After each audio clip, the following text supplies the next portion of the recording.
and different features, right? So we will have the workshop leading activity for this class. This will be our first workshop leading activity. So before I get started, I would like you to take a look at the assignment sheet for this workshop activity. So you guys will be doing this time or next time. I know Mimi and Remy will be presenting for us today, and they have already designed a really excellent workshop activities for us.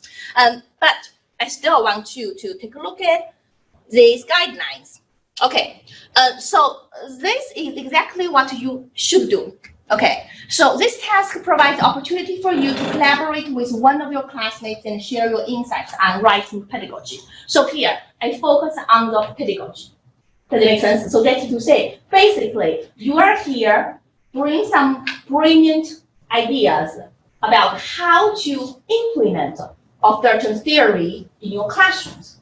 Does it make sense? Okay, so you will have a lot of discussion questions. You will have one or two main activities for us to do. You regard the class as your students, right? And this is exactly what you can work with your students. And then we will reflect on that assignment. We will reflect on this activity, why this is helpful for our students right after we experienced all these exercises, right? So you need to prepare a workshop on a specific second-language writing topic based on the course readings. For example, today, Mimi and Remy will be giving a workshop on connecting reading and writing, right, in English as a second-language classrooms.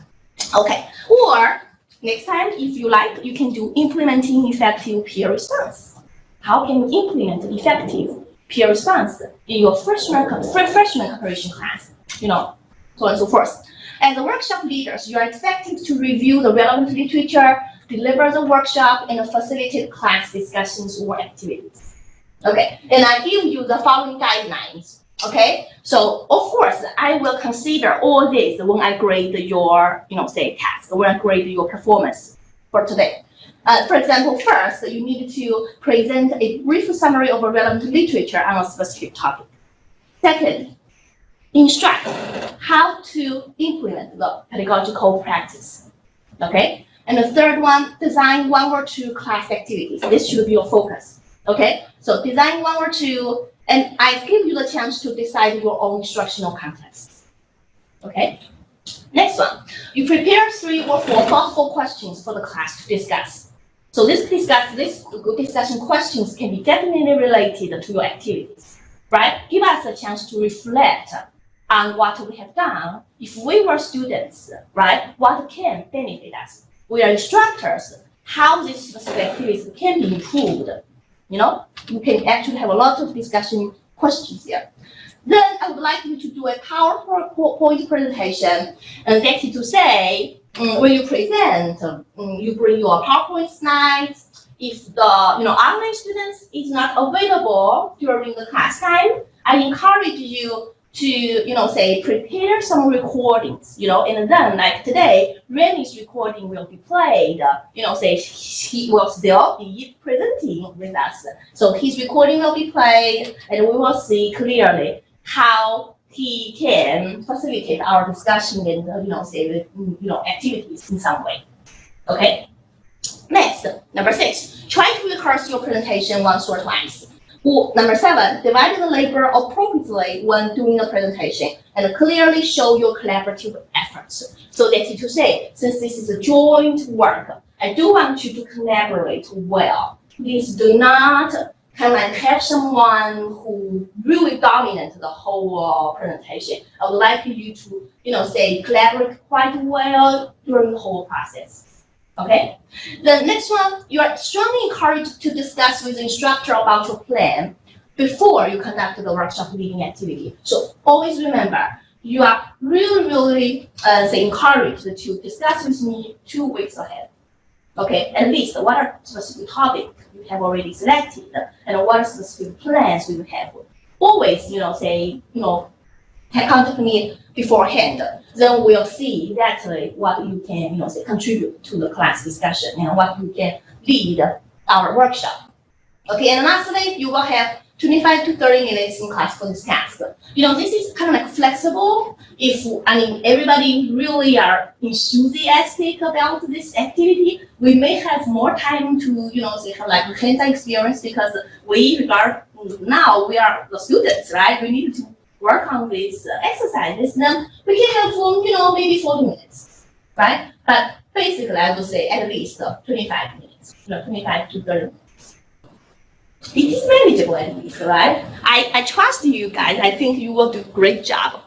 Before I let Mimi and Remy go, I would like you to, review the, say, research a little bit with me together, okay?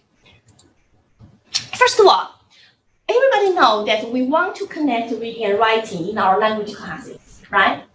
In the first language literacy classes, right, the teachers still encourage, are encouraged to connect reading and writing in their classroom, with elementary students, right? So according to the first language research, 3 important, findings are shared here.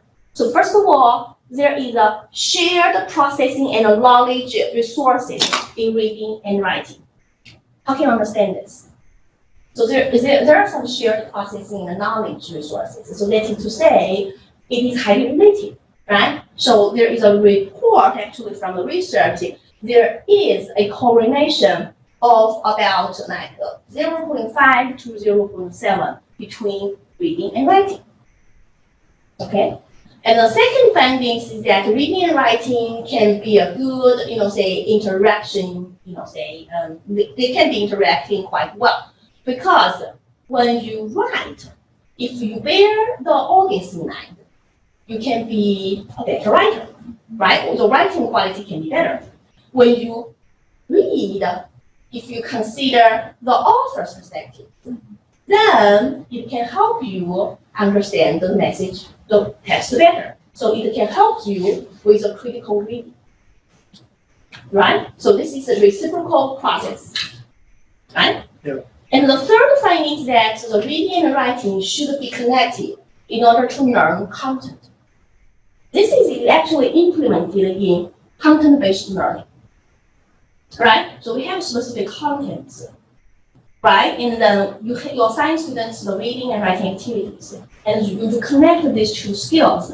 They not only improve their reading and writing, not only improve their literacy skills, most importantly, they actually enhance their content knowledge.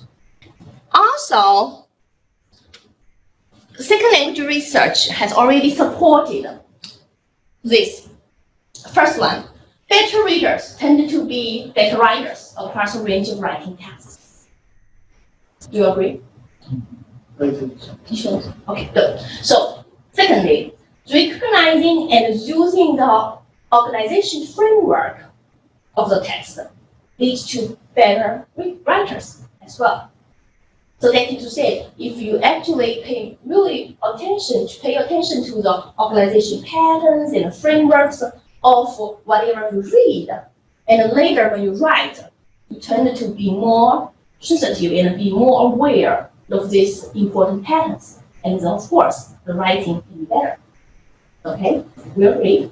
Then the last one is extensive exposure to print or to reading can lead to better writing over time. So we encourage students to read more and read more, extensive reading, right? Later you feel, wow, my writing improves meanwhile in every discipline, right? Even like research articles, if you read more, research articles, you feel like, oh, you become more capable of writing a research article, right? So I think it is actually applicable to many contexts. Now, let us talk about the second language research. So since the first language research has already supported the writing, reading connection, how about second language research? So there are 3 hypotheses here.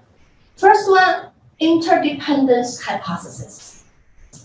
So according to this hypothesis, there is an underlying common proficiency across languages. Certain types of literacy skills transfer to support second language literacy development. So according to this hypothesis, there should be the role of the transfer. Okay? Now, the question goes like, what aspects of literacy abilities can transfer readily? And what abilities do not transfer readily? Do you agree, in some extent, this language proficiency, the first language literacy, can be transferred to the second language literacy? In some way, if that's the case, then what specific transfer can occur? Well, what aspects of literacy can transfer? What do you think? So it means that if, for example, in your L1, yes, you're proficient or you're an expert in writing, then you're a better writer in your L2, yes? That's right. So think about some, say, for example, some components, say you use with your first, say, language students. And later, when they become, for example, they write in English, then later when they study French, for example, then you feel like, hey, some skills can be transferred to, say, a French context. What are the concrete examples can you think of? I would think things that wouldn't transfer easily would be kind of lexical ability and grammatical transfer, that kind of thing. That's right. Have difficulty between the two. That's right. And some that might transfer readily, some of it would be depending on your previous education, would be how to structure, organization thoughts, that kind of thing. Yep. Localization, right? Rhetorical moves. Rhetorical moves, yeah, I think so. How about strategies? I think some strategies can be transferred too, right? So, for example, when you read in your first language, you tend to use skimming, scanning, say getting us the topic sentence, whatever, say you kind of say did this very fluently, very easily. Then you try to transfer that also, and then you use these specific strategies. However, the problem is that how can you understand the second language text, right? There should be a certain level that you got, you get a chance to get started, right? So that is something to do with the second hypothesis. That is to say, your language threshold hypothesis means that the transfer is not the major influence on second language literacy development. Second language proficiency is central to second language reading and writing relations. So that is to say, transfer is not as important as your second language proficiency because, students must develop a reasonable second language proficiency level before they can transfer first language reading processes and strengths. Does it make good sense to you? I think, this is something that I really experience in classes. That's right. Because I have seen, for example, students in their L1, even they have, for example, they have high degrees, yes, they are really educated, but they cannot start writing in their second language. But after a while, when they get their knowledge to a special pace, and after that, it becomes easy or they move faster than their friends or peers, they work better. Then they start writing. That's right. Possibly just reach the threshold, right? And you can see that just reach the threshold and it seems like everything works out, the transfer, say play an important role now, right? But not at the very beginning. Is that true? This is what I have seen. This is what I really. Because at the very beginning, you're worried about the second language part. That's right. And then once you pass the threshold, you're just worried about the writing. Sounds great. I love that. I love that idea. Wonderful. Thank you for sharing the experience. I totally agree. So the research showed that second language proficiency accounts for 30 to 50% of the variance in second language reading comprehension, right? While the first language reading accounts for less than 20% of the shared variance. So here you can see, right? Of course, here, so research shows the second language proficiency level is more important than first language reading skills, say, to determine the students, second language reading comprehension, okay, reading levels. Okay, Now here comes another question. So what specific structures or vocabulary represent a fixed threshold for all settings and learners? Or is a language threshold suddenly passed, you never again to be an obstacle to understand? I think you mentioned earlier, or he mentioned in his example, the threshold you pass. That's right. You make a big jump. I'm not. I don't think for the second question that once it passes, you can't ever, I don't know, but I don't think that that's possible Mm-hmm. because then that's kind of sad. Then it's like that window that they say if you, for language learning, language acquisition window, once it closes, that's it. There's no way. So I can say no for question 2. So basically you feel there should be some like regression. There should be some kind of If even though you seems like you passed that threshold, you still, say may come across some difficulties, some obstacles may occur, right? Yeah, maybe in different genres, right? Or yeah, it is reasonable, right? So these are the questions that we can still continue, thinking about them, and then of course, because for me, that threshold is actually an abstract concept, right? It is really not concrete. You cannot say like, when the learners reach like intermediate level, for example, then they definitely pass that threshold. We're not sure. Right? So they to say we cannot give the definite answers to these questions, but these are good answers for us to consider. Okay? Okay, this is the second hypothesis, language threshold hypothesis. And the next hypothesis related to reading-writing connection is called extensive reading hypothesis. Considerable extensive reading over time will lead to better writing abilities. Do you agree? Yes. This is the relationship between that we used to call it input and output. Output. Yeah. Because question here actually they have that's the proposal. So this is really, really good and comment here. So now you know that if we have extensive reading, then of course we can have a better vocabulary, right? Then we have the better semantic knowledge, memory, better meta-linguistic, awareness, and of course better knowledge for the world, right? So that's the reason we always encourage students to have the extensive read more, right? But sometimes have them analyze the purposefully. The writing is also important, not just read. Right? So once you read more and you tend to kind of like be more aware of these features and even like coherence, right? Rhetorical patterns, whatever. And if you analyze the consequently, consciously, that would be even better. Right? Okay, that is why the genre-based instruction is now very popular. Because you really want to encourage students to increase their genre awareness. Not just to read and forget about it. You want to analyze the reading in order for them to understand writing better. Okay, so after this hypothesis, we want to discuss another important one, that is directionality. So that is to say, we know reading and writing are connected. Do you think there is a specific,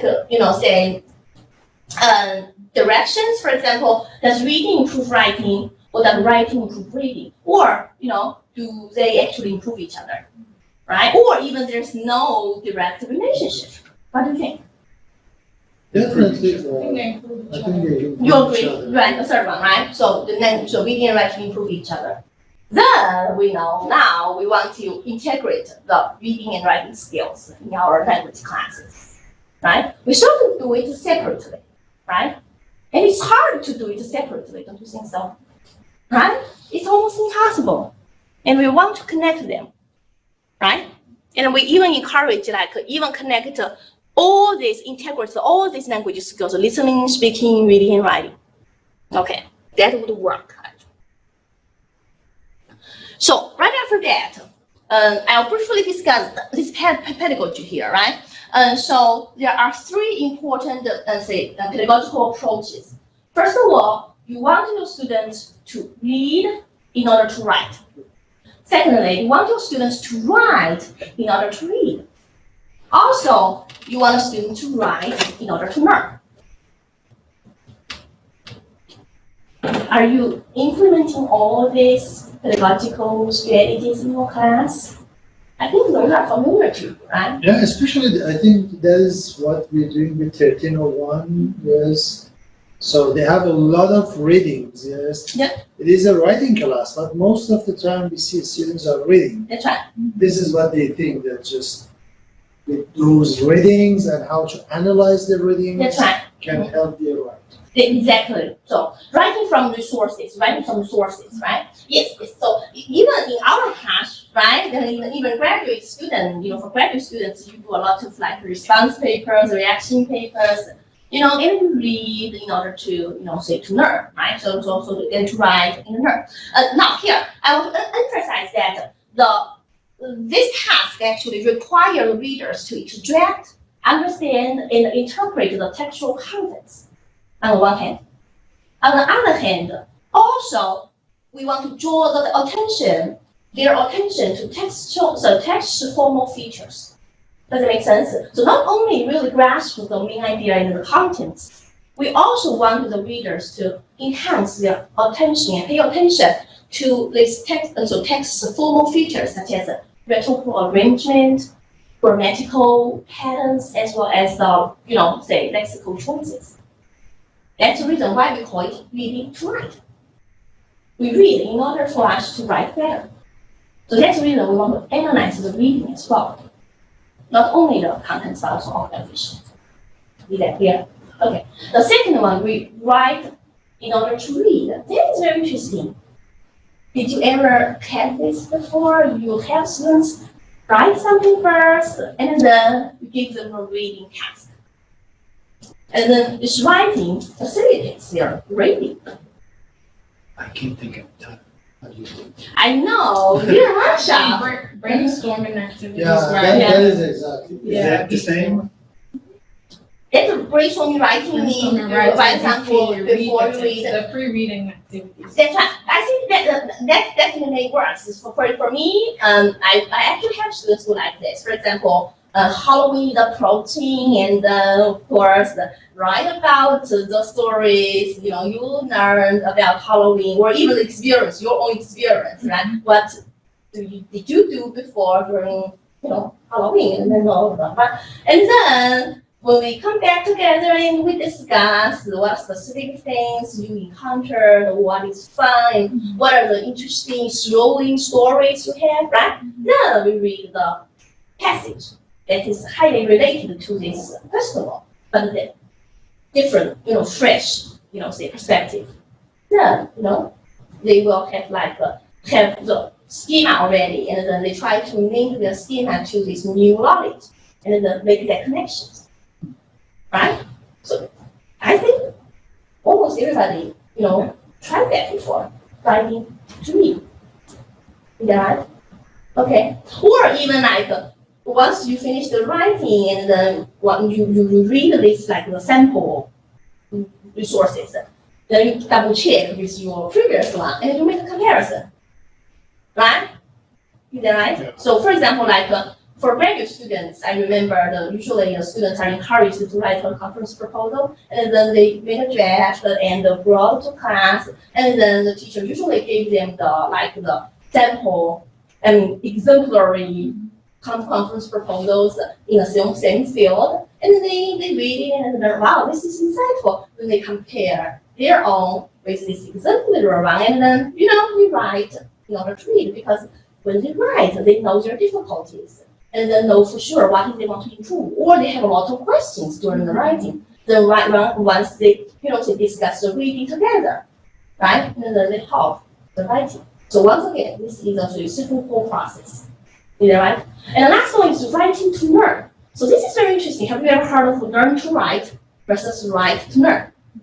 Right? So especially when we know that in the language classes, a lot of chances we feel like we give the students the chance to write, but in order to learn. But we seldom, or we not actually pay much attention to how to teach them how to write the specific genre. Okay, so this is exactly what has already been debated during the past years.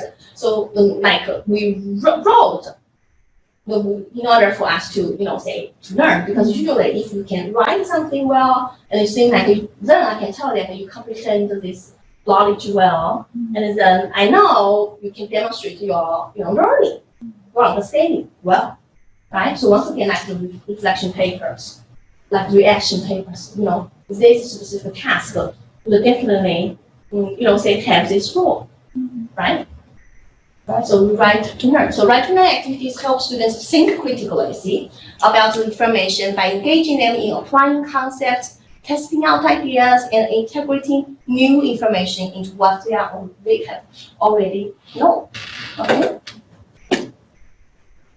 In my next class, she's having us write a pre-proposal and then bring that to class before we read, and then we'll compare it to what the proposal is supposed to look like. Is that similar to the writing to read? Exactly. Yeah. When you described it, I was like, that's exactly what I'm about to do. It. Really, that's wonderful. That would be super helpful, I think. Yeah. Very, very, very helpful for students. Wonderful. So you have already been experienced teachers. Here are some literacy tasks. Reading response journals. Did you have students do these response journals? I actually wrote that in my qualitative research method when I was a doctoral student. That's very interesting. We usually responded to the 1 or 2 articles that we're interested in, and wrote really briefly, only like 1 paragraph, and then we share. I think that was a really nice experience because each individual student chose really different perspective to comment on, and also we are not really focus on all the readings. We just tease out those highlighted points that we feel that is super helpful, and then we share. So I think that is really good because we bring different perspectives in class, and it does not occupy a lot of time. It is really economical, I think. Is it the same that in Jessica's class she's supposed to give papers to the students, and then they have to go and write comments on them and then compare their comments? Yeah. You mean right after class? Or in class? They give some papers published in 2019. So then you go home and read the papers, and then you write a comment on each one. Okay. And you take it into the class, and then we compare the comments, or we according to those comments. Yeah. Wonderful, that's wonderful. So it's like a flipped classroom, right? You did a lot of preparations, and then you come here, it seems like you can lead the discussion there. So it's like a reading reflection, because like my old professor in Arizona used to make us write. He called it aha moment. Aha moment. So Exactly. If you have a paper article, write like a short, like 500 words on aha moment. Exactly. We talked about that. Yeah. Exactly. Your aha moment. What is your aha moment? Everybody's aha moment varies, right? It's really nice. I like it. Yeah. But anyway, that is informal assessment. We seems like we never actually count that in our final score, right? And it's just a learning experience, or the good session for all of us to learn from each other, right? Okay, and the summaries and response papers, those are very common, right? So think about the strengths. What specific skills can students benefit from this tasks? What are you looking for once you have them the summary papers submitted, the response essays? So what are you looking for? Reading and writing. Yeah, but we're also looking for how they can critically think and pick out things out of, because just because it's all in a 32-page paper, but being able to synthesize that information into a very good one. So synthesis, right? So the skills of synthesizing, application, or critique, critical thinking skills, right? Something else, very good. How something else? Regarding writing. I think, when they have summaries, so they have to go and read some papers. Uh-huh. So when they read, so then they start summarizing. Mhm. So this is the connection between reading and writing. So first they read, Mhm. and then they start writing. But this kind of writing is a bit different because they don't have to write in detail, so they summarize something. That's right. So they learn how to summarize and how to use some strategies That's right. to write, for example, to summarize or to sum up something longer. That's right. That's right. So they, Right. because they try to really make their say piece terse and concise.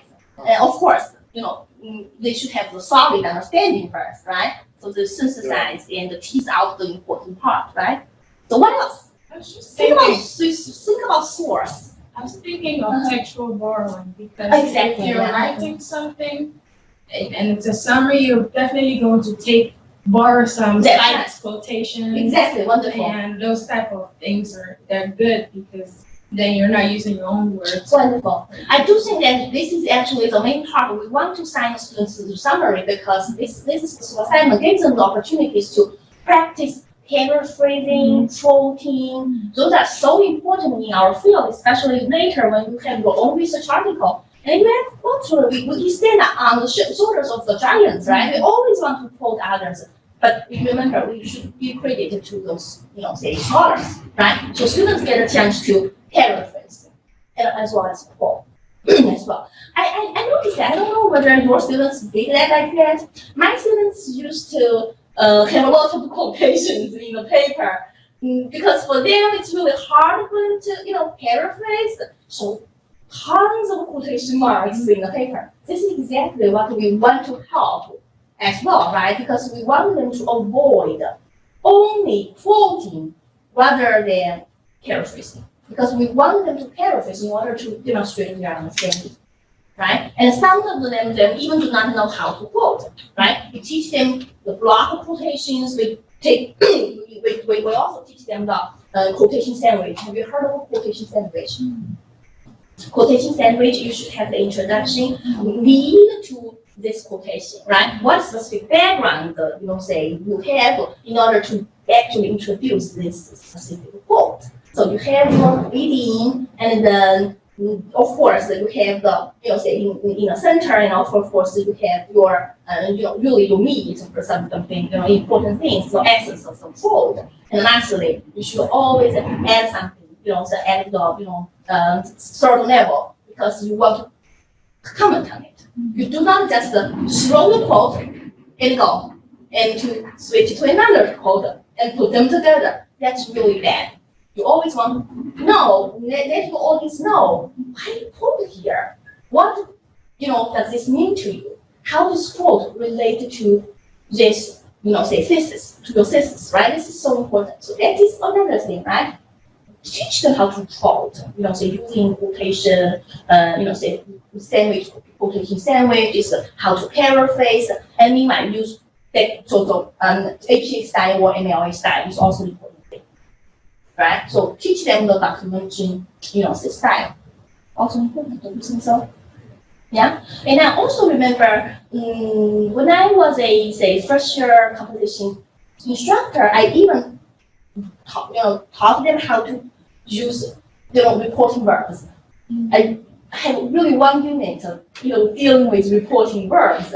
Some paper is really not so pretty, it's ugly for me, because always they have say, said, stated, a lot of repetition, because especially for foreign, language learners, you definitely want them to diversify their, lexical choices, right? So they really know for sure they want to, use a different word, but they actually do not have that specific comment of the vocabulary. Then you explicitly teach them the different reporting verbs, right? According to somebody maintains that, somebody posited, blah blah blah. Somebody, put forth something, It's always nice for them to practice a little bit in their writing, right? So even like reporting verbs can be a good topic for your, summary writing task, right? I mean, response to essays is really similar, right? But we really focus more on the critique here, right? The response essays and how do you respond, right? For example, there are 3 types, right? You want to agree or partially agree or totally disagree and give the reasons, right? Or if you agree, do not just repeat the original thought. You should add something to it, right? All these we can, say, teach. Okay, I think, Ferris and Dr. Ferris and Hitchcock can give us a lot of good examples in their textbook. The last thing today I want to draw your attention is the guidelines. Those are so good guidelines for you to use. When you design the second language literacy tests, please, refer to figure 4.2 or take a look at the chapter here. So if you take a look at that, you will see so similar. Actually, they talk about the same thing. These guidelines are proposed by Dr. Grabby. So here we can see, let me take a look on page 1 until 10. Let us take a look at it and discuss, comment on whatever is interesting for you or you usually use it in your class. Number 1, focus on task analysis. Number 2, addresses, practicing writing many different genres. Number 3, focus on the rhetorical stage sentences. So you can actually have, so I have this book on page 255. If you want to take a look at the figure, so which one? 101? Okay, 101. When we read these guidelines, we try to reflect our own teaching experience, right? So what have you already incorporated? And, is there anything that you never consider? The first one. Mm-hmm. The analyze authentic literacy tests. That one. And you mean authentic tasks? authentic. So you like this idea? Okay, yeah. Exactly. Especially in foreign language writing, you see that most of the foreign language textbooks have very inauthentic Exactly. tasks. So exactly. So you really don't want to always rely on the textbooks, right? You want to introduce a lot of, for example, newspapers, some genres, different genres. Even I could, say something on the website, right? And give them some, say, authentic literacy tasks to work on. Very good. Any other comments? For example, in second 2, it says practice and produce many authentic genres and tasks. I think in second language teaching they use it a lot. So, go ahead, please. Yeah, it says practice and produce many authentic genres and tasks. I have seen in second language classes, especially the communicative language teaching and eclecticism, Yes. they try to use authentic genres and tasks. Yeah. They say this way, we put the students in authentic situations Exactly. in the future, Exactly. so they can learn English better. Exactly.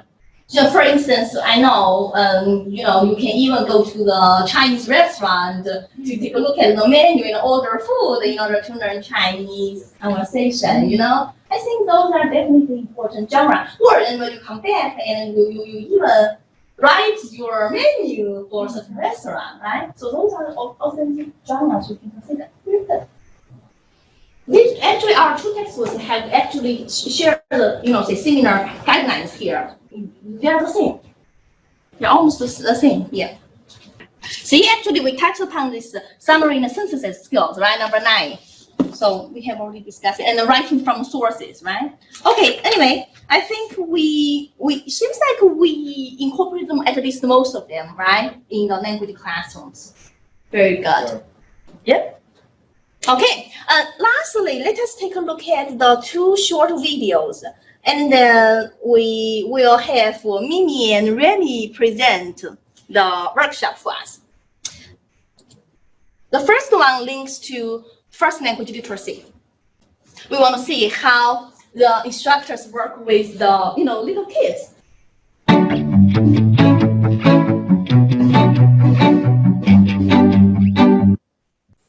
I came initially from a school in Chicago that divided up reading and writing, but I instinctively taught writing in my reading class and reading in my writing class.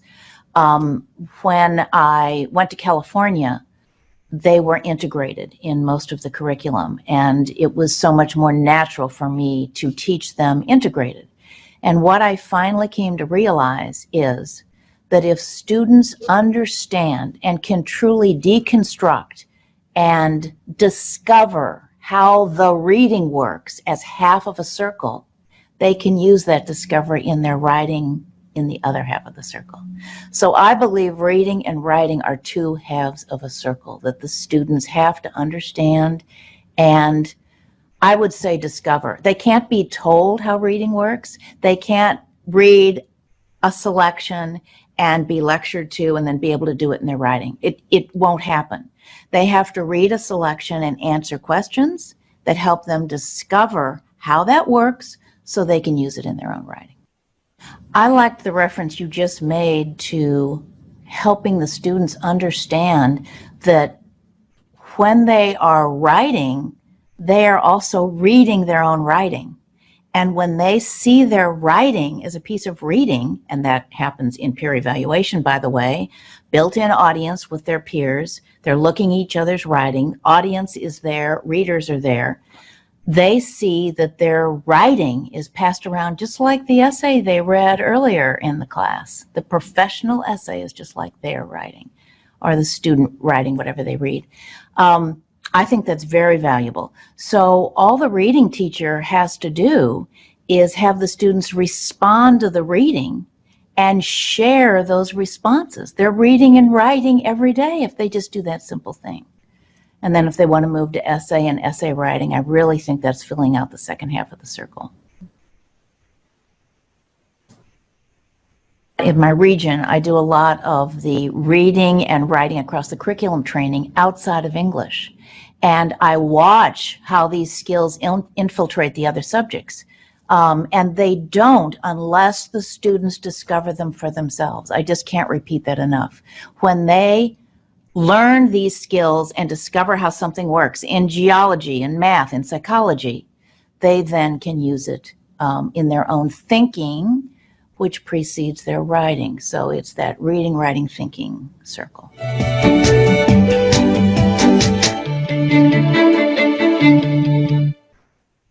So actually she talked about the reading writing circle, right? I love that idea. And so you see, she even mentioned that the peer response is really effective. Then check this out. Okay. See how that slides right off? That is. So now I have a video actually say addressing the literacy class in the elementary class. I think there is a circle not just for reading and writing, but also it's for four skills. Yeah, that's right. Definitely. Yeah. Exactly. The listening, reading, writing, speaking. Yes, this is a circle. That's right. Your reading helps your writing. Your speaking helps your. I don't know. Your listening helps your. Exactly. Even your reading, writing. Good. Circle. I like that idea. Yeah. How they help each other, right? Yeah. Cool. Okay, we'll invite Mimi and Remy to do the workshop leading. Welcome. So Remy and I worked really hard on this presentation, and we hope you like it. It's a very interesting topic, reading and writing. So without wasting too much time, we'll get right to it. I will start with the first half of it. I'll do my activity, and then I will play Remy's videos, and then we'll do his activity as well. Okay. So our topic for this week, as Dr. Lee already introduced, is reading and writing connections. And whenever I was thinking of this, I thought of the analogy of the chicken and the egg, which one came first. And before we start, I want you to think about the ways in which reading and writing are connected, like the chicken and the egg analogy. So reading and writing often considered as companion activities that engage students in the creation of thought and meaning. So basically, as students read, they're trying to interpret a text, and as they write, they're trying to construct one. So it's kind of like the yin yang of reading. So one thing we learned from the reading is that there are similarities between reading and writing processes. However, although it seems obvious that the two are connected, the idea was not very common until the 1980s. It wasn't very common until the 1980s, right? And so the beginning, here's a little overview of the literature. We see that in the L1 research on reading and writing started from L1 before we started on to L2. The meta-analyses of Shanahan and Turney, I hope I'm not butchering their scholars' names, they highlighted some 3 fundamental research directions that were predominant in the 80s. And these are shared processing and knowledge resources in reading and writing as interaction, and reading and writing to learn content. And a lot of these Dr. Lee has already talked to us about in the preceding lecture. However, L1 work on reading and writing really started to take off in the 90s to now, where the two are really connected together. And when it comes to reading and writing connections in second language research, 4 main issues have also been dominant since the 80s. And these are the ones that Dr. Lee talked about: the interdependence hypotheses, the extensive reading hypotheses by Stephen Krashen, the language threshold hypothesis, and the directionality issue. However, the issue has not yet received as much attention in reading writing content. The main one that hasn't, except for the work in EAP and ESP. Some examples include Carson and Leckie and Belcher and Hervella.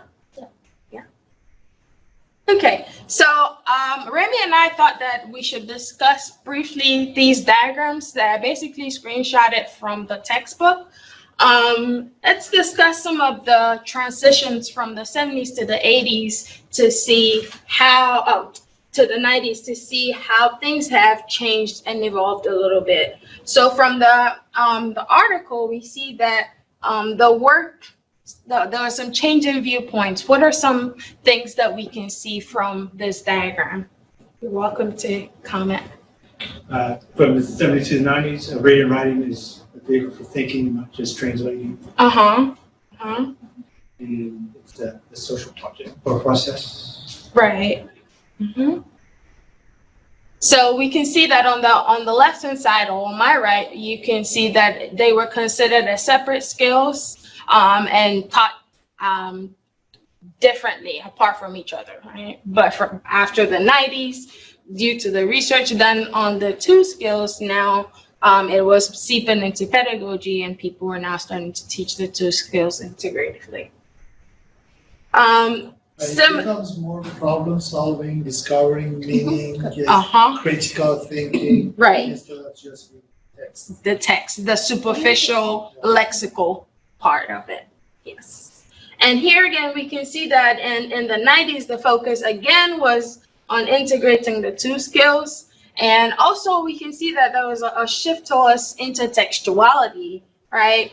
Where reading and writing are based not on just one text, but on multiple texts.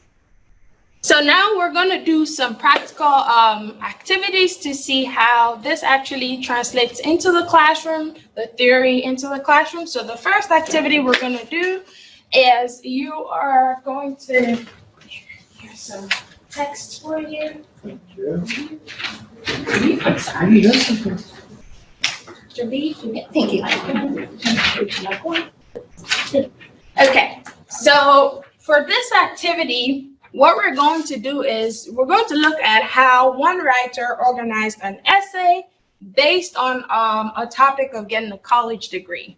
So I want you guys to spot her thesis statement, what is her main idea, and try to see if you can spot at least 3 reasons why she came up, 3 reasons she came up with to support that thesis statement. So first, we're looking for the main argument, the main idea, and 3 supporting reasons that she gives. So sorry, main idea, Uh-huh. argument. Uh-huh.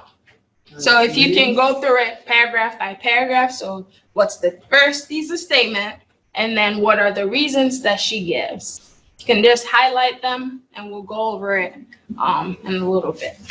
So let's discuss this together, okay? So what was the thesis statement that you found? What's the main idea? Getting a college degree. Getting a college degree, right? And what were some of the reasons that she gives? She gives a couple of them. Make more money. Make more be money. A good parent. Mhm. Feel better about yourself. Right. So those are the 3. They're right there in the first paragraph, right? Getting a college degree will help me get a better life for me and my children because I could get a better job, be a better parent, and feel better about myself. Okay, so this is like the roadmap for this student's essay. So as you go on, you're gonna see in paragraph 2, he's gonna have a support statement at the beginning, and she's gonna give more reasons. Again, for paragraph 3, the same thing. So if you can go ahead and do the same for the other paragraphs, that will be great. So the same method that we did for the first paragraph, go ahead and do the same for the others, and then we'll see. So I'll give you these as well. It's the same essay with the highlighted things that we just talked about. So in paragraph 2, we can spot right away what the first topic sentence is, right? She says, or he says, with a college degree, I can find a better job. And then what reasons does the author give? What does he consider a better job? It's boring. Less boring job. You take one, you take 2. Exactly. So that, in her opinion, is a better job. So those 3 are basically connecting back to the topic sentence. How about in paragraph 3? What's the topic sentence? Right there. If I had a college degree, I could be a better parent. And again, he gives 3 reasons why he or she thinks this way. Spend more time with them, get them things, and live in their house. Exactly, right? It's not necessarily true, but same for paragraph 4. He has a topic sentence and he has the reasons. Having a college degree helps me to feel better about myself. And then another 3 reasons why she thinks she'll feel better about herself. Get respect for others, respect for myself, go on to achieve other goals. And then with her conclusion, she says, as you can see, most would agree that finishing my college degree will not be easy, but it will be worth it, right? So now after reading this thesis statement, I would want you to write a short paragraph explaining what you will do, okay? Can you take 3 reasons for getting a college degree from the roadmap of this essay? What would you do? And what might you do differently? I should write a paragraph and With the topic statement and 3 reasons why getting a college degree will be beneficial to you. Now we're going to share our writing. So I was thinking this activity will be really good for ESL learners, beginner ESL learners who are still, in the discovery phase. A good way to sort of create awareness of the moves, the rhetorical moves, so that they can start getting used to using them themselves. Okay. We'll move on to Remy's activity. And his activity is technical military writing. And here are the handouts for that. Play his video. What's going on, guys? I'm Remy. I know I haven't spoken to any of you yet. I, along with Mimi, will be leading the week 6 workshop lead-in. So you've already gone through the PowerPoint. So now we're going to focus on the activities. So starting with activity 1, this will be the technical military writing. And for this activity, it should allow up to 20 minutes. Now, here's what is going to happen. So first, you're going to write a technical paragraph, nothing too extravagant, right, on something very simple. The example I gave was how to tie your shoes. It can be anything like that, right? Something simple is what we're looking for. But you're going to use the following criteria that you would normally see in military style writing. Active voice, second person aspect, because you're giving directions, clear and concise, organized, short, and to the point. After this, after you draft or write your paragraph on a simple subject, you will be giving an annex, which is an attachment, of an actual sample of some technical military writing. Then you will skim through that, kind of take it all in, see how it's all written. And from there, you will rewrite your initial paragraph with what you saw in that annex. So some things you want to look for: form, any sort of structures. Is there any rhetoric associated with this? Look how the semantics are put together. And of course, the comprehension. Is it simple? Is it elaborate? Have fun. Okay, so now let's move on to the next activity. Okay, so you completed your first activity. Hopefully it didn't take too long, and hopefully you get something out of it. So the first question I'm going to ask is, did you notice an improvement the second time around? Were you more able to line up your second paragraph with a technical military style writing? And then we're going to move on to activity number 2. Once again, since we are on the reading-writing connection portion of the course, we're going to move on to our second activity, which is now creative writing. So at this point, we are not looking at the simplistic technical aspect. Instead, we are going to be looking at the creative aspect. With that, rather than drafting an additional annex, I can just copy and paste a short poem, which I have taken from poets.org. And this poem is by T.S. Eliot.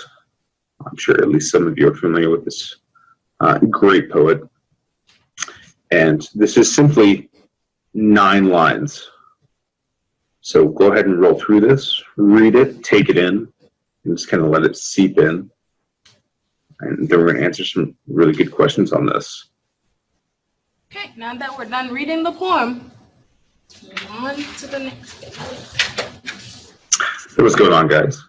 Hopefully there was not too much trouble with that poem. So now that you've gone through it, we're going to do some analysis. So the first questions I want to ask concerning the analysis of this poem: what is the structure of the text? Is it free flow? Is it heavily structured? Simplistic? Complex? And what did you notice about the semantics? And a follow-on to this is the actual analysis of the meaning, going more into the quote-unquote discourse. So what does the imagery represent? What does the author allude to in the text? Is there any sentiment within the text? And if it is, what does it allude to? What does it outright say? Does the author convey any clear or underlying rhetoric? It may or may not be present. And then finally, the pragmatics. Always a really fun one. And now, what we're going to look at, using any of the creative devices that you noticed within this poem, or anything that stood out to you per se, I want you to construct a poem of your own. Nothing too long, Nothing too elaborate, but you can be as creative and I suppose as elaborate as you would like. Okay, so the subject of this poem will be the same subject you used in activity 1.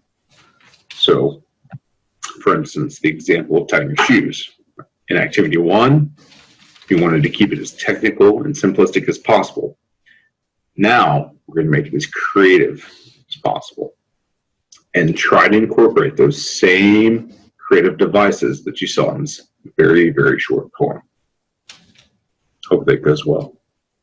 Okay, we have some discussion questions for you. Now, in the PowerPoint presentation, Mimi and I did listen to questions. Now, we also have some additional questions in type D activities.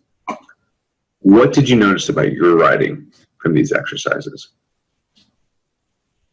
Whenever you were given the examples to read through, did it kind of help to improve your performance? Did it confuse you any further?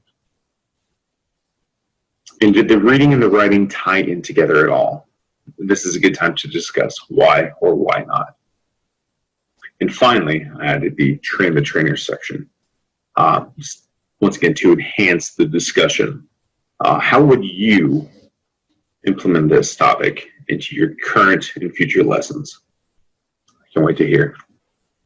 Okay, so now we're going to discuss, Remy touched a few of these questions, but how does reading as a skill, as a recognition skill, enhance reading? Thinking about the activities that you just did, and how did it, in reverse, how did your writing get enhanced or not through the reading activities?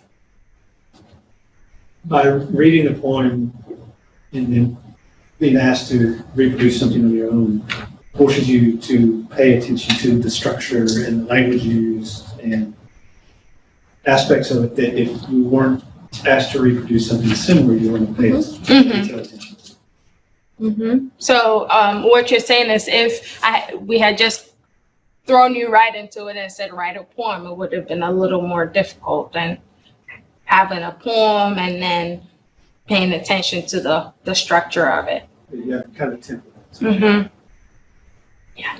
Is that? Yeah, I think the same is for the first time just when I read the poem, because I wanted to know the meaning. I didn't care about the structure. But then when we had some questions, so I went back and I read it again, and this time I cared about the structure, the meaning of even some other words. And after that, asking to write my own poem, yes. Yeah, to some extent I tried to follow the structure, and I did, and I wrote my poem. Oh. Wow. Can I ask a question?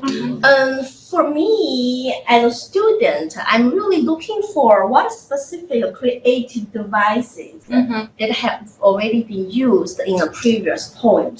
Did the teacher ever get a chance to teach us what specific creative devices we should use in order to write? I'm thinking of like some figures of speech, whatever creative devices. Then what are the devices?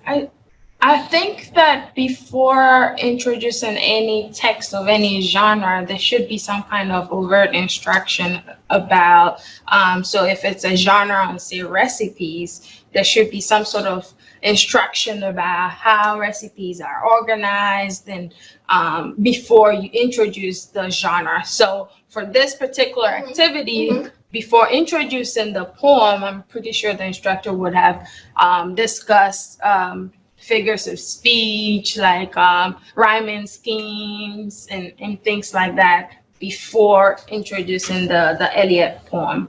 Yeah. Right. You said the rhyming scheme. This one doesn't even rhyme. Yeah, so this is exactly what I need to learn, I mean, as a student, Yeah. because I don't really want to say, hey, what specific terms I can use, for example, right? For example, are we practicing metaphor maybe? Are we practicing this simile or even like a hyperbole, you know, a different figures of speech. Then I know for sure I want to transfer what I've learned to my following task. Does it make sense? What do you think? Yeah, I think when you have these questions here, it means that you already, as a teacher, have explained all these Yes, right. stuff, So so we want the to teacher know. know, yes, the students know what they're going to answer. Mhm, Yes. right? Do you think that explicit instruction is very important? Yeah. Because I for think me, so. at this moment, you give me the poem, Mhm. and I read it, I enjoy it, but I still get a little bit puzzled how I can draw on those successful pieces, Mhm. right? So if the specific technical terms I can learn, and if there are some examples that can support the use of technical terms, then I know Mhm. that would be a good scaffolding. Remember last time we Right. mentioned the genre-based instruction. If you give me the scaffolding and then you gradually remove this scaffolding, then I can do it independently. Right. At this moment, as an English as a second language learner or English as a foreign language learner, I really want to learn more Right. about the technical skills or creative devices I can use. Right. Is that right? I think so too. So maybe if we can put a question in there, say, what are some literary devices that you see in the poem, Yeah. and what purpose do they serve? Maybe that will create more awareness for the students. Yeah. Or I would go through the reading, for example, hear the poem, just line by line, paraphrase it, and talk about the key terms to the students, and clarify some words. Right. That when I make sure the students understand the reading, yes, then I would ask them to answer the questions. Those are the points. All right. Anyway, this is a so fun activity. I want to do it in the class, so good, The creative When I writing. read, when I read this poem, I feel, we learn like the dance soul, Right. the twisted faces, aimless smiles. Did you notice that? Those specific adjectives, say so kind of like abstract adjective to, say modify these concrete terms. This is actually a good, creative device, right? Yeah, the aimless smile. But what do you call that? Literary devices. Yeah, I'm talking about like what terms. Do you guys know that? What is the specific term we can call Or what, sorry? Which for this specific description? Oh, endless smile. Don't remember. Twisted faces, damp souls, yeah. Smile hovers in the sky, in the air, right? That's a Something metaphor. Like a metaphor, or or even personification, or you know what I mean? So I just feel like this is really good task, but I want to have more explicit instruction from the instructor. You didn't ask us to read our poems out. Do you want me to read my poem? Sure. Would you like to share your poem? Share with us. Gonna make you laugh. Go ahead. So, okay. Okay, let me read it. Tie your shoes, walk in the rain. Soaked, soaked, soaked. No one can see. Shed your tears, open your arms. Soaked, soaked, soaked. Shout, no one can hear. There is a thunder. Let the drops roll down on your face. No one can see. Shed your tears, walk in the rain. Wow! Good job, You're creative. Good. That's a creative piece. How can you make it during so short time, I studied literature, yeah? Oh, wow. Lovely. Okay. Hey, by the way, I think, is it John want to share as well? Yeah, Yes. John wanted to share the You details. wanted to share just now, Your right? first essay. Oh, I was always half joking. Yeah, why is getting a college degree important from the perspective of the student? Of course, we have to be honest and say the prospect of making more money and having a secure economic foundation. One family is one. The the status that comes with receiving a college degree is an important aspect, and finally, the term aspects of the long-term aspects of lifelong learning is a factor that can't be overlooked. Overall, a college degree provides a future graduate a level of economic security, social status, and long-term development that is essential to. I can't read my slides.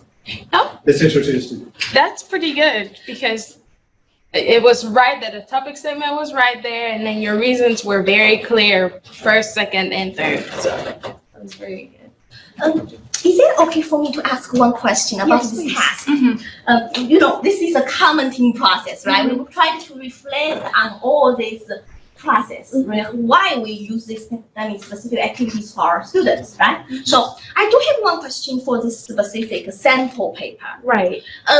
Do you regard this as a good one that students should learn from? I wouldn't say so. No, because The why this is actually shared with us? so I was thinking of it as if we're both ESL learners, we're all in ESL classroom, it will be like a peer review type paper where they're looking at exactly where the topic sentences are and the rhetorical moves. Okay. So it's specifically, they're not looking at it as a model to model from, but specifically looking at topic sentences and examples 1, 2, and 3, how it's structured. So it's more structured. That does make great sense to me because Right. I feel like if that is used as a peer review, say task, then I cannot only learn from it, I can also comment on it. For example, what specific, for example, aspects I want to improve when I write. Right. Because for ESL learners, I thought that it would be a good idea to find something of their same level for them, for like if it's a beginner class, find people who are also just like them writing about a topic that they're going to write about. And then focus on the structure, not necessarily the quality of the writing. No. Do we have any chance to discuss this specific piece? Yeah. Do you guys have some thoughts? I think that would be fun for us to at least use our, say linguistic knowledge and how to train our students writing. What can be improved? Right, we know that this is really clear, and the topic sentence is there, the thesis statement is very clear, and of course the 3 supporting, the evidence. Good, right? But what can it be improved? At least this is not any really top tier paper, right? Right. How can we improve it? How can we improve this? Yes, that's a good activity. Did you write it So down? increase. No. Oh, just your- Yeah, I Googled beginner level found the beginner ESL writing, and then I was like, this For will be example, good. now we put ourselves not In in their the student's shoes now. We just regard ourselves As of course, teachers. as the teacher of the student, right? Right. Yeah. And something that I have noticed in the new, yes, especially when I was practicing for the TOEFL, writing scale, said you have to put the thesis statement in the first 2 sentences. Yeah. So that was But here it has it. it's right there. Right. It is the same as you said, it is the same as the French writing. Oh yeah, no, that's different. So essentially what I was hoping for them to do is learn the structure of it, because I feel like for beginners, they need to understand it's like they need a template almost like, okay, this is where the topic statement goes, followed by evidence 1, followed by evidence 2, followed by evidence 3, and then next paragraph before they can elevate their language. That's why I thought this would be good for them. Yeah. I want to really comment on this piece because when I read it, I feel it is kind of redundant for me, because I always love the concise piece, and this is really redundant. The reason why is that I just feel like even this supporting evidence just repeat the statement, right? But getting a better job, once again, find a better job, listed in the first, as a first supporting sentence, and then be a better parent, then repeat exactly the The same same, word. right? Get And less then feel word. better about myself. This is exactly the place for us to discuss. Mhm. Do we really want to avoid this? Because we want to kind of teach students the different, say, versions. I mean, even you say something different, restate it. Right. Does it make sense? Especially, even this is a statement in your conclusion, you want to restate it, you want to paraphrase it, you want to use, a wide range of vocabulary. Even though you do not have so many vocabulary words, try to say something different. Right. I mean, like different sentence patterns, you know what I mean? So that's when the second part of the activity, when I said, write your own and what would you do differently? that's right. That was I want them to not only pay attention and become aware of the structure, but also identify these sort of words that, okay, what makes it not so come out so good, and then what would you do differently? And I think that helps students to also internalize, because if it's somebody else's error, chances are it's the same, they're doing the same mistake. So that's why peer review is good, because then now they can think and say, okay, what would I do differently with the same topic? For this student, in this particular paper, to help them stylistically to improve on their writing, I would have somebody else read it out loud. This is just what I would do. If it was adult class, I would Right. have somebody else read it out loud and have the person who wrote the paper hit their desk every time the person reads the word I. Exactly. Because stylistically, it's structured around I. That's right. That's right. That Exactly. way they're not reading it, but they have to acknowledge every time it's in their paper. That's right. So, because it's easy to write. You get in a rut of writing, Right. especially second language writers, Exactly. from that framework. Right. Yeah.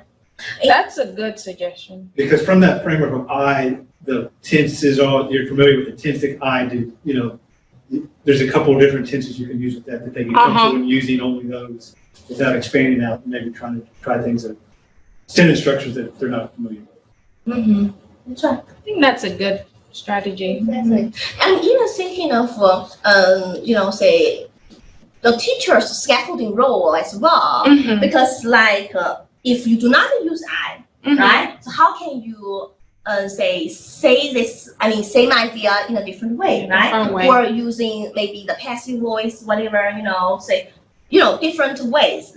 So I'm even thinking of the different, say supporting sentence. For example, with a college degree, I can find a better job. Then, of course, the teachers can demonstrate how you can make even more complicated sentence or the sophisticated sentence, right? So getting a college degree enables me to secure a decent job, Right. So now you don't really need the comma there, and then you just have that specific, sophisticated sentence there. You know what I mean? So I just feel like that would be That'd be really good activity. The students can get a chance to comment on it, read aloud, say collectively come up with a better An solution, alternative. And produce the writing with the teacher scaffolding, Right.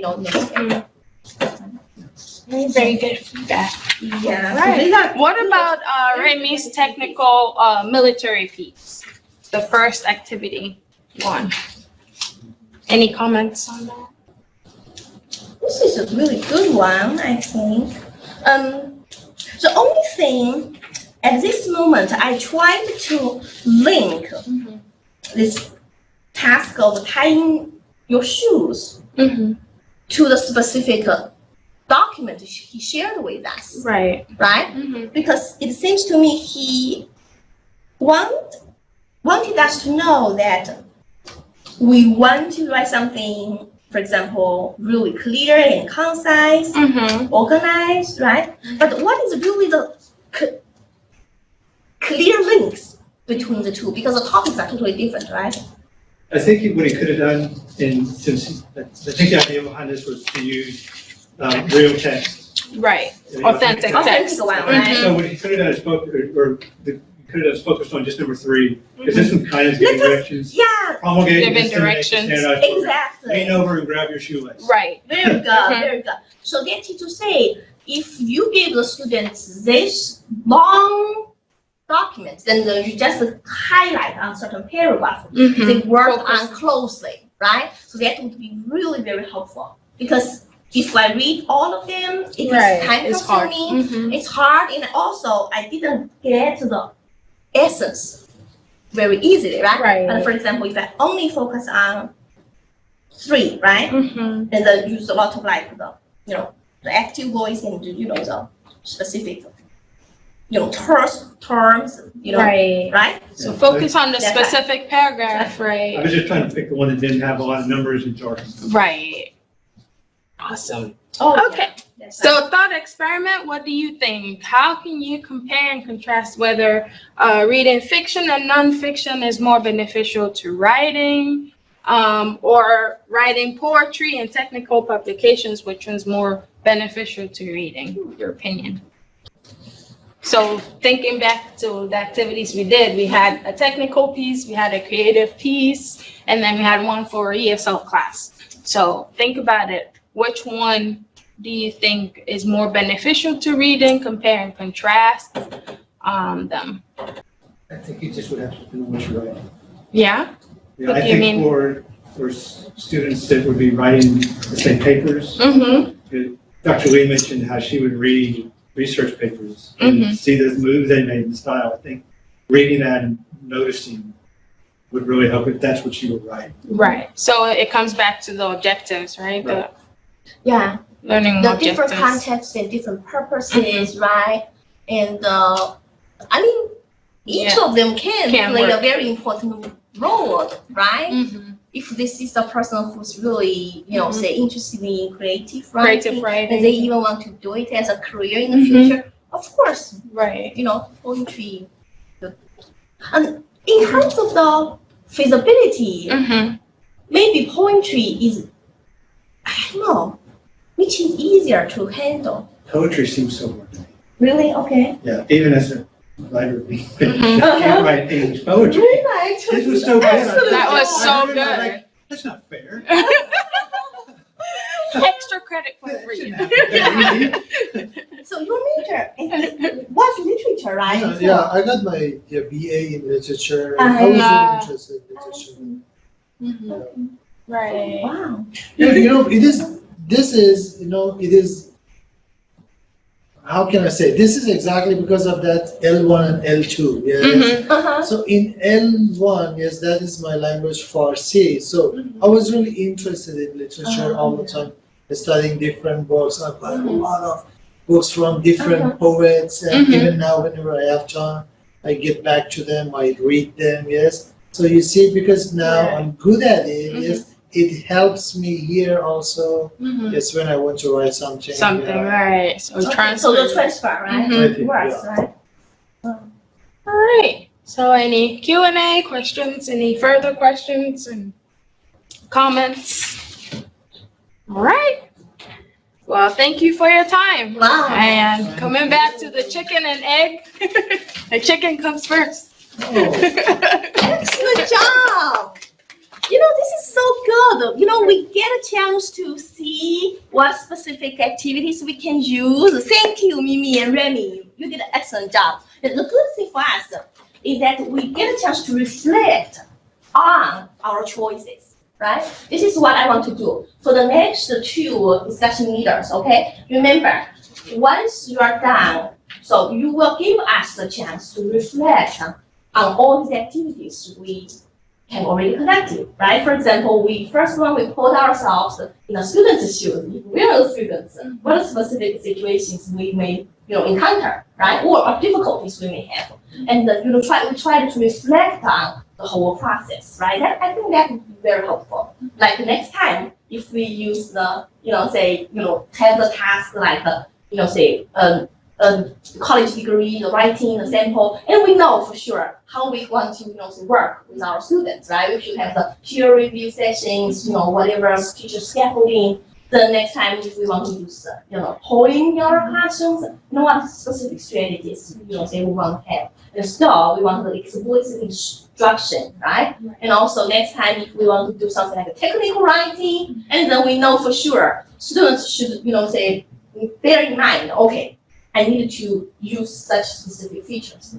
concise, active voice, say, really organized, they know for sure, and now you guys can go to use some of the good ideas in your own class, right? I think that would be really helpful. Is that right? Okay, wonderful. So I look forward to having our next 2 discussion workshops.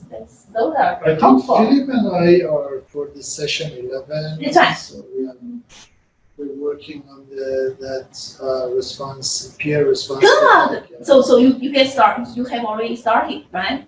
I have collected discussing some with him paper. already. Yeah, I have it. Good. So you would be happy. I would be happy to discuss with you too. Sure. Okay. Thank you, everyone. Thank you, online students. So we'll see you next week.